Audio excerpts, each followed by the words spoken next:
Hello everyone, welcome back to my YouTube channel. আমাদের চলেছি তোমাদের সাথে নতুন একটা ভিডিও নিয়ে। তো এই দিন ছিল আমার জন্মদিন, তো সেই জন্য রাত্রি 12টার সময় আমি কেক কাট করেছিলাম।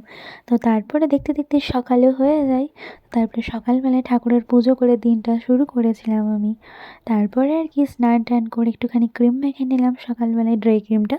তারপরে এখানে দেখছিলাম মা কিছু খাবার আয়োজন করেছিল। এমনিতেও আমার ঠাকুমা মারা গেছিলো, সেজন্য সেরকমভাবে নিয়মের কিছু করা যায় না। সেজন্য পায়েসটা আগের দিন রাত্রেই করা ছিল, কারণ দিনের দিন তো করতে নেই না, সেজন্য। আর কিছু আয়োজন করেছিল শুধুমাত্র আমার খাওয়ার জন্য। তারপরে এখানে আমার দিদিনের সাথে আমি একটুখানি মজা করে নিলাম। তারপরে সন্ধ্যাবেলায় চলে এলাম একটুখানি পার্টি করতে। তারপরে আমরা একটুখানি কফি খেয়ে একটুখানি মজা টজা করে চলে গেলাম গন্তব্যস্থলে। তারপরে সেখানে গিয়ে সবাই দেখলাম চলে এসেছে প্রায়।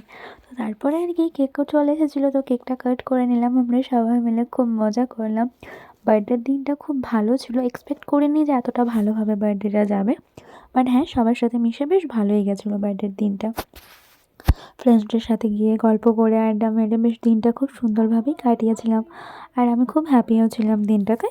তো তারপরে আর কি, তারপরে দেখতে দেখতে আর কি নিজের বার্থডের দিনে নিজেই যে ওরা কেক টেক মাখিয়ে একদম ফালতু ব্যাপার করে দিয়েছিলো, সেগুলো নিয়ে গিয়ে আবার ডাস্টবিনে ফেলা, যেগুলো হয় আর কি।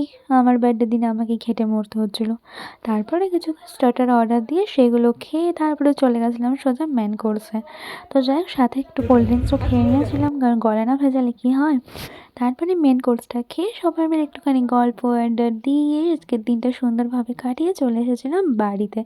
বাড়ি এসে আমার যে বার্থডে আমি যে টুপিটা পেয়েছিলাম, সেই ক্যাপটা আমি ওকে পরিয়ে দিয়েছিলাম। এগুলো ছিল আমার বার্থডে গিফট। তো থ্যাংক ইউ সো মাচ সবাইকে এত এত এত ভালোভাবে আমার দিনটা কাটানোর জন্য। দেখা হচ্ছে নেক্সট